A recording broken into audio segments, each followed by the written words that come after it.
কি রে পপি, তোর এই ঘন্টার প্রোডাকশন রিপোর্ট তো এখনো হাতে পেলাম না। কি হয়েছে?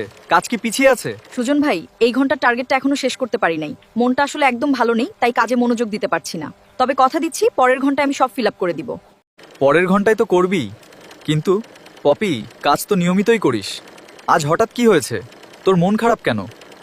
সুজন ভাই, বাড়িতে আমার আম্মু অনেক অসুস্থ। সকাল থেকে বারবার মায়ের মুখটা চোখের সামনে ভাসছে। মায়ের অসুস্থতার খবর শুনে মনটা বড্ড অস্থির হয়ে আছে। তোর আম্মু অসুস্থ শুনে আমার নিজেরও খুব খারাপ লাগছে রে। দেখ পপি, আজ তোর মায়ের অসুস্থতায় তোর মনটা যেমন ভেঙে পড়েছে, আমার মায়ের ক্ষেত্রেও কিন্তু একই হতো। মা তো মাই, সে যারই হোক। শোন, মন খারাপ করে কাজ করার দরকার নেই। আমি তোকে 2 দিনের ছুটি দিচ্ছি, এখনই বাড়ি যা। ভালো কোনো ডাক্তার দেখিয়ে আম্মুর চিকিৎসার ব্যবস্থা কর। সুজন ভাই, আপনি যে আমার মনের অবস্থাটা বুঝতে পেরেছেন, এর জন্য আমি আপনার কাছে কৃতজ্ঞ। আমি আজই আম্মুকে ডাক্তার দেখাবো। আপনারা দেখলেন সুজন ভাই কতটা মানবিক। আমাদের কর্মক্ষেত্রে যদি এমন ভালোবাসা আর সহকর্মিতা থাকে, তবে সব কাজই সহজ হয়ে যায়।